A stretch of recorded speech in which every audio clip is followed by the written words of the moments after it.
Welcome to the Top Advisor Marketing Podcast brought to you by ProudMouth. I'm your host, Matt Halloran. Being your own loud is not new to marketing, but the mindset, strategies, and resources to help you get there are evolving faster than this industry is keeping up. It is time to find a new perspective on what works why and how to move your business forward. Listen as I interview guests to help you learn from them how to be your own loud. Let's get to the show. Hello and welcome to another Top Advisor Marketing Podcast. I'm your host, Matt Halloran. Green rooms are like the greatest thing in the world. For those of you who podcast, do video, please spend time in the green room. Talk to your guest, have a great conversation. So Elyse and I were talking about events because her background is actually in sports marketing and event marketing. She was going to conferences and going to events and looking around and saying, gosh, I shouldn't even be here. And so that triggered a whole line of questions that I had about advisors events. Now, quick backstory, Angela York, which is her business partner, they do strategic marketing planning. They're unbelievable. They wouldn't be on the show if they weren't. You guys know that. And part of a great integrated marketing plan is this idea of doing something that really embodies you. We talk about it all the time. How do you rise above the noise and how are you being your own loud? Elyse and I are going to talk today about what you can do from not just a marketing perspective and a marketing integrated planning perspective, but how you can maybe shift your thinking a little bit about events that you're doing. Because guess what? You guys are doing events again. And if you do the rubber chicken events, you got to do something different. So anyway, hi, Elyse. Welcome to the show. Hey, Matt. All right. Well, I know that was a mouthful, but I really want to dive into the event stuff right out of the gate. So tell me, from your experience, what did you learn from sports marketing, rodeos, Bart Simpson, which I can't wait to hear the explanation of this, and how you apply what you learned in these other verticals of events that really can help advise? So the bottom line is this. You need to know your why. We hear this in like all of our life coaching sort of stuff, right? But I apply it to every piece of marketing that I do, that Angela and I do, and all of our advisors do. To do something just because that's the way we've always done it, or that's what the market is telling me I should do. That's not really original. And it doesn't really involve you, right? You, the advisor, or you, the president of the advisory firm. You're your brand. And one of my favorite marketing terms is USP, unique selling proposition. Let's kind of de-emphasize the selling. Unique proposition. You are you. You probably, if I said to you, who's your ideal client? And we kind of got into the demographic, the psychographics of that ideal client, they're going to look a lot like you. So one of the things that I discovered in my years of sports marketing and arena marketing, as much as we want to get butts in seats, we're going to be talking to a different audience who's coming to a Metallica concert than is going to be coming to a Garth Brooks concert. We're going to be talking. And so while the channels may be the same, the content is different. I love that. I'm sorry, you just said butts and seats though, because bam, that just triggered it for me, right? At least that's what advisors want. They want 30 buying units in the seats, and they don't understand why the rubber chicken wedding invitations aren't getting them there. So keep going. Because the people who are going to respond to the wedding invitation rubber chicken probably aren't really, in the heart of hearts, your target audience. They check boxes, right? Because we buy a list and the list tells us that they live in a certain zip code and they have a certain income and they own, but it doesn't tell us who the person is. And that's the difference. And that is everything that we do with custom strategic marketing for wealth advisors that I learned when I'm putting people, again, in concert seats or people who are coming to a soccer championship are different than people who are coming to a swimming and diving championship. When I worked at the America East Conference, and just bringing that stuff to the advisor space, that's kind of where it comes from. What happens though when this has happened to me? So I'm going to pretend to be an advisor here. So, Elyse, my why is I need new business, right? And so, I need new financial planning clients. I need new annuity sales. I need more life insurance. What do you do when there isn't a lot of depth there? How do you and Angela help try to find out more about that advisor and then highlight the USP, UVP, unique value proposition sort of stuff and start integrating that into their marketing? I've yet to meet an advisor that we've had a conversation with who hasn't had those same goals. Like Ooh, you yeah. wouldn't be talking to me if you weren't trying to grow your business. So we kind of take that and just put it aside. We put it in the parking lot for a minute because again, no, I don't really want any more clients. I don't want to grow my AUM. Um, I don't want people to know who I am, right? So we say, all right, that's fine. Let's take this step back. And what we do is we work with our clients. The first thing we do is help them identify their ideal client within their own book. Some people, it's really easy. Some people, we kind of have to coach them through. Um, the thing that's super fascinating is a lot of times um, when they identify those ideal clients, we then have a conversation with those ideal clients. We have like a questionnaire, right? Which I often say, and Angela teases me, when I'm interviewing someone, I'll be like, these questions will make absolutely no sense to you. But there's a method to the madness here, because I do want to learn where you hang out. I want to learn what it is that you love about your advisor, so on and so forth.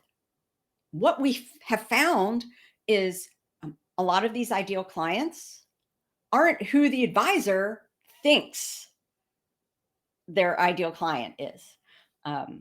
So it's this, so we help them kind of have a revelation. Like, we get it that you want to grow your business, but if we could identify who this ideal client is, then we can help target your marketing to speak to those people.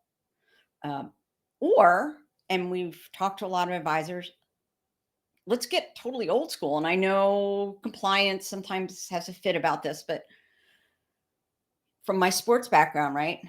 My best marketing source are my fans. They're my season ticket holders. They are my donors. Those are my people who bleed Delaware blue and gold. They're going to help me find other people because those are their people. So let's talk about their people, because we talked about this in the green room, which was one of the reasons why I wanted to, really focus in on this. Is do you then integrate into this? So you're talking to season ticket holders. What are you talking to them about? How are you getting them to give you or the advisor access to their other peeps who are like them? um, you know what? People, here's the secret. People love talking about themselves. Yeah. Right? So if you're asking, I mean, again, I'm not asking for their bank account, I'm not asking for their social Mhm. security, but I'm like, tell me who you are, tell me your story. Where did you grow up? What's your favorite thing to do now?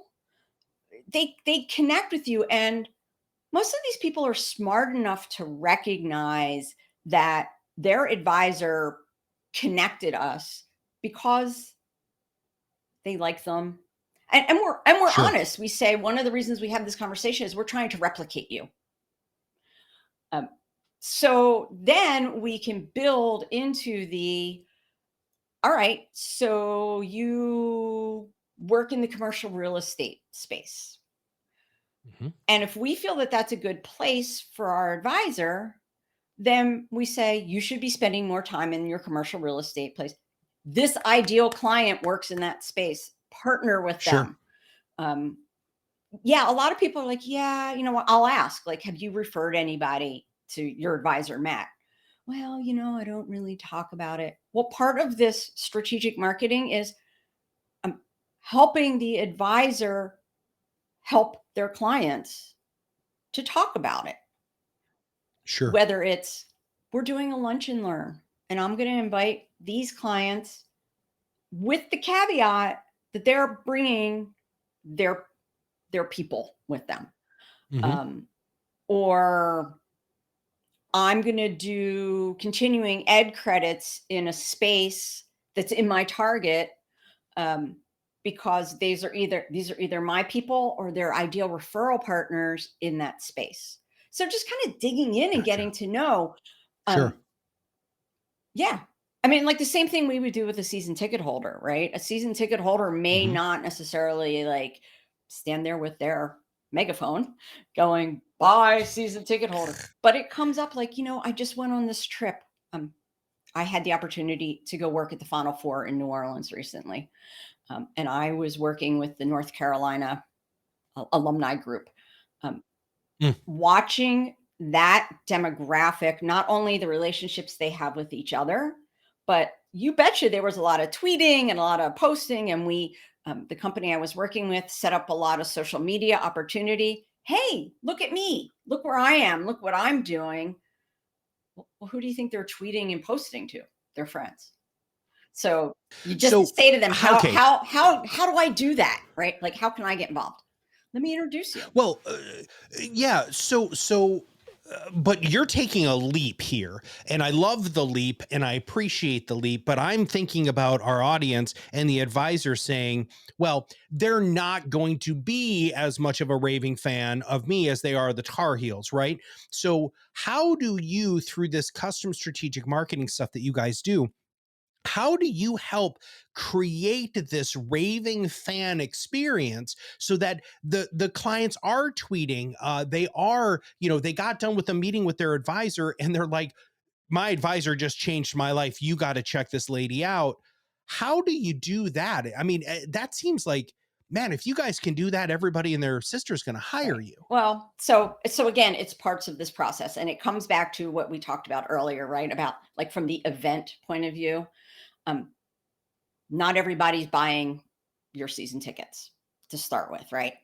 As I always say, like that's why there's chocolate and vanilla. But if you're chocolate and you're spending a lot of time in your chocolate space and you give your chocolates the tools to talk about their chocolate experience, um, then they will. When I interviewed Angela, um, we were talking about your three-part kind of process, and I want to talk about that. And I want you to remind the audience of what that three-part is. But I made a mistake because I had said, "Well, I think Angela, everybody starts at phase two," and I was wrong about that. In fact, they generally start at phase three, which means that there are two steps before what you guys do with advisors, which are two steps way out of the ordinary from other marketing companies. So would you mind talking about those three steps and why you guys think that advisors don't at step two, they start at step three usually? So Angela York and I came together during the pandemic, actually. And she was in the advisor space and she was doing a lot of event planning.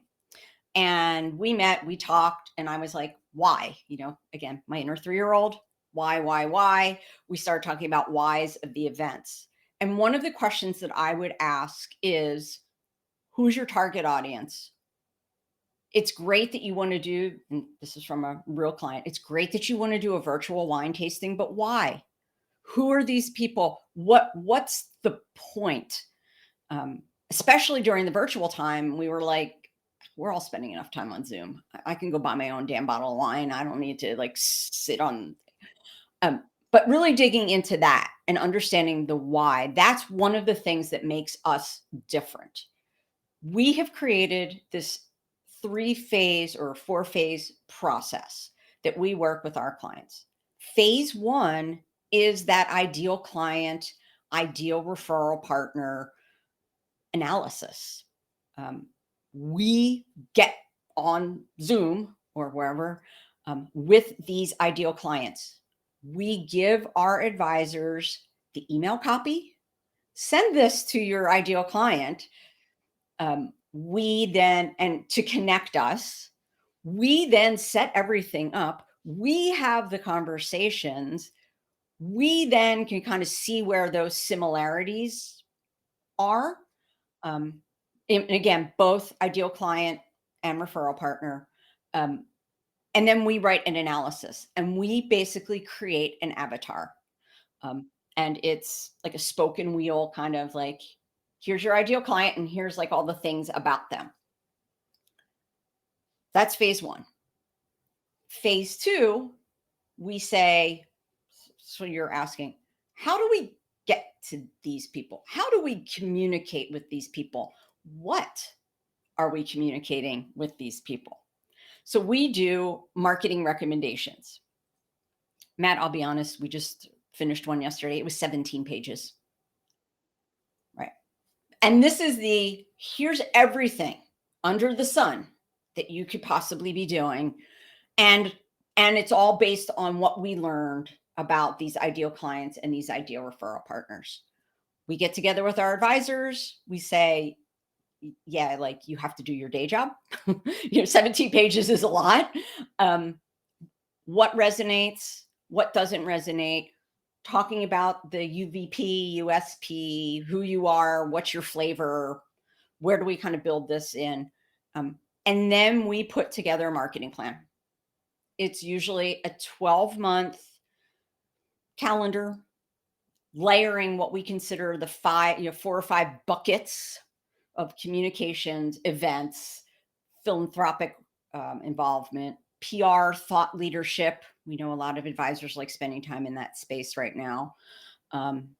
Communications is usually a big one because it's also very digital, social media driven.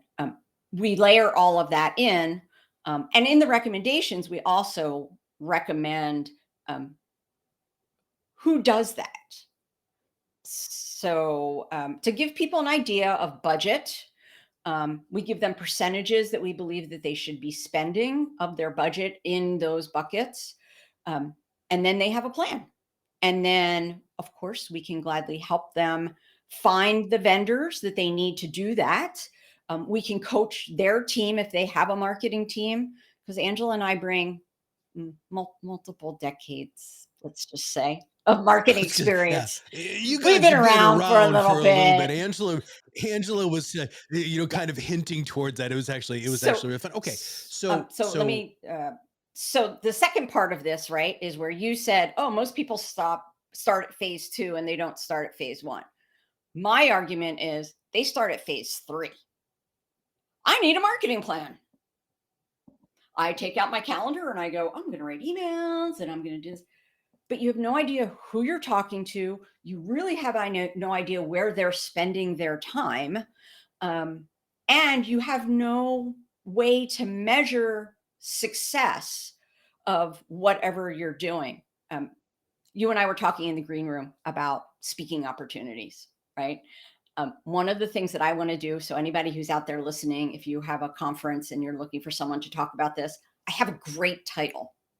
And that title for a presentation is Don't Use Bar Games as Marketing Strategy. And what I mean by that is often our marketing strategy is I throw darts.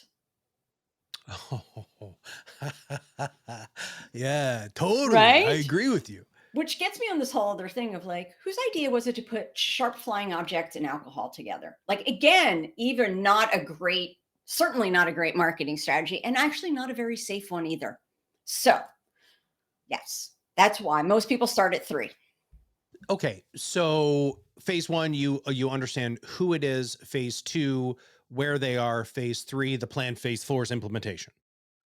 Okay, all right. So Angela and I talked a little bit more about the front end, which is step one and step two. But I really want to talk about the integrated part, because this is one of the reasons why I absolutely love hanging out with you two, is because we sit down and all of a sudden we're talking about, how does this integrate with this? And, will these people play nice in the sandbox with these people, or how do their systems really work together? Um, how do you help manage that? So you've got a video provider, which are very good friends of ours, Idea Decanter. You got a video provider here. You've got a seminar company here. You've maybe got podcasting and social media here. Maybe you've got a blogger, copywriter, whatever. How do you guys manage that so that the advisors or the advisors team isn't overwhelmed by just relationship management? So calling on past experience. So we've talked about this sports and event marketing background I had. I did a very brief stint as a social event planner and weddings, bar mitzvahs. We did a um, funeral celebration of life. That was um, what we would do, and I've carried that from BLC events in Portland, Oregon. If anybody needs an amazing event design person, um, is we would just get to know all the vendors in the marketplace. And when our clients came to us and said, I need a photographer, we would know who the right match is. Or we'll say, and we do this with our advisors, I want to do a podcast or I want to start doing video. Yes, we have amazing friends, but we also know about our amazing friends and who they are and kind of what pushes their buttons and where they excel. And they may not be the right person for that advisor. So again, it's sort of like, I need a photographer. Well, here's 3 photographers. Go and talk to them and tell us which one you clicked with.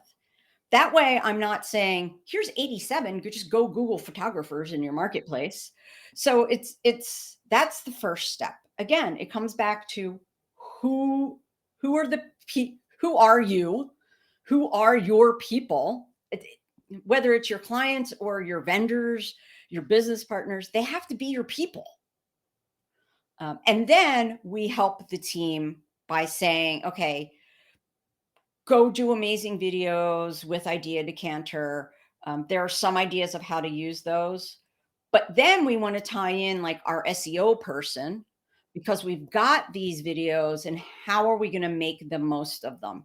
So we do the introductions and we just meet people where they are. If they need us to be like, you know what, I don't have time to manage this, then we manage it. If they're like, I kind of do, but I have these other things, then we do coaching and accountability. So it's really the name of our project, right, is custom strategic marketing. Um, Very intentional because everything we do is custom. We meet our clients, our advisors where they are. And this is probably going to be the next time the three of us hang out, hopefully at a conference here soon that we all enjoy being at, much like the Jolt conference. Um, the Who, I'm going to date myself here. The Who had a song, one of their biggest hits, um, and the chorus or the foundation of the song is "Who are you?" Right? And I remember early on in my coaching career, I would ask people those questions, and it scared the hell out of them because they actually had to look at themselves, um, and then make not just personal but business decisions based off of that. And I would come into a substantial amount of resistance when I would get 2 or 3 layers deep in those questions. I'm assuming that your ideal clients are willing to have that, and it is a deep philosophical, quite personal conversation. Um, because if not, they're not going to be able to implement phase 2, phase 3, or phase 4 if they can't really get the foundation of phase 1. What do you think of that? I think that there's 2 different things at play here. And you're absolutely right. While we were joking, saying people love to talk about themselves, they like to talk about themselves kind of up here, right? They don't want to dive in. When we are talking to these ideal clients and we're talking to these ideal referral partners, we're not getting down here because we can get enough information by asking these questions. And because of our experience, we can read between the lines. As far as the advisor and the client is concerned, there's just something, you know, you meet a person, like you can tell certain things about the person. Um, Getting people to, again, not necessarily go so deep that it's going to require additional therapy, um, but things to recognize about themselves. For example, we have a client who is an advisor.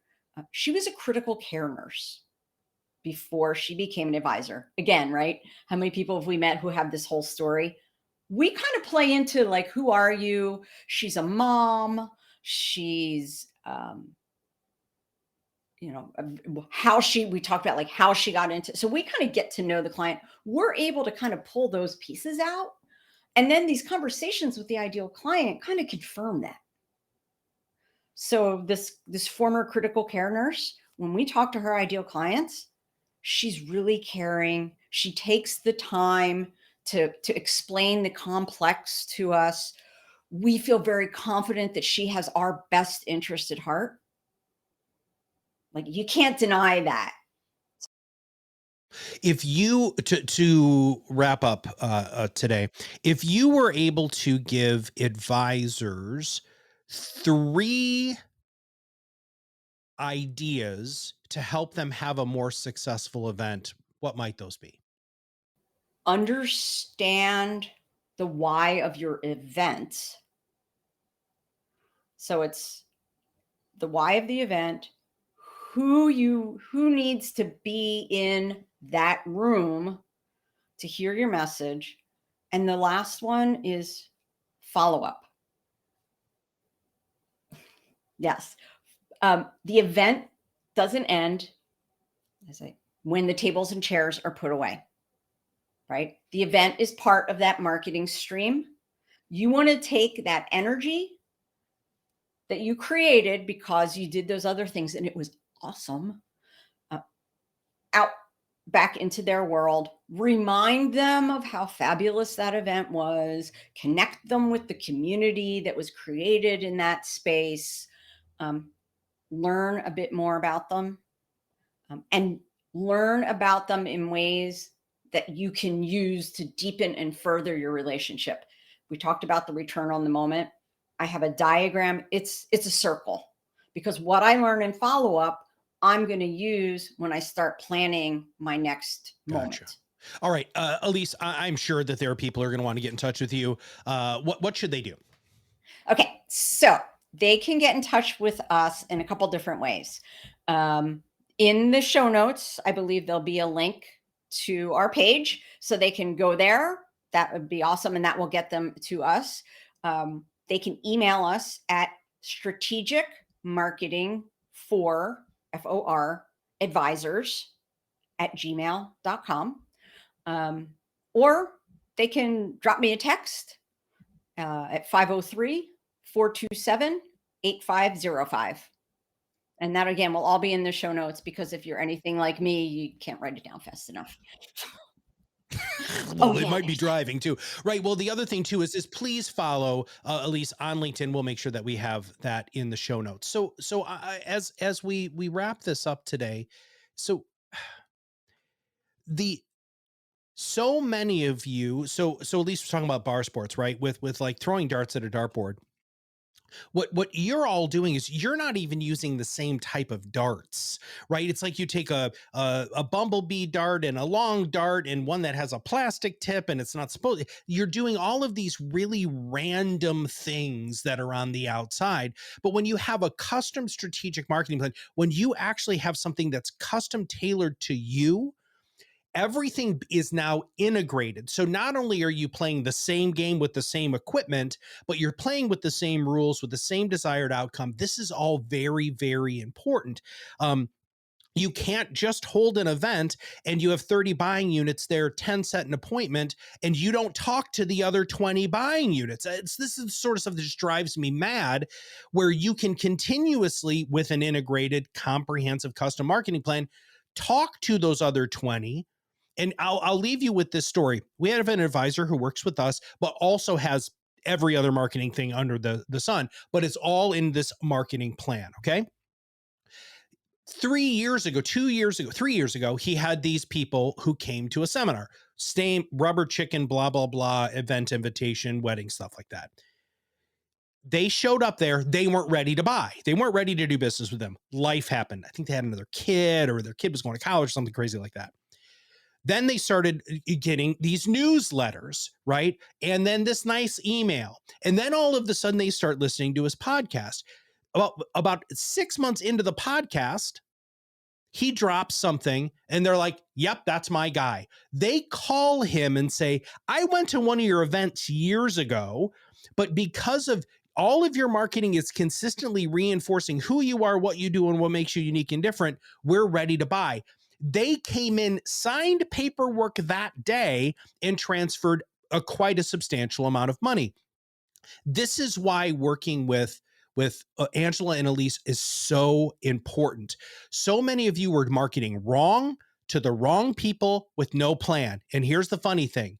You are advisors, you plan, you need to do the same thing for your business. All right, Elyse, you are magnificent. Thank you for your brain and your time and your friendship, because I think you guys are freaking awesome. And I look forward to continuing our conversations as we go. Thanks, Matt. I appreciate it. All right. If you have not subscribed to the show, make sure that you do. Leave us a rating. That's even better. Share the show. That's the best of the best.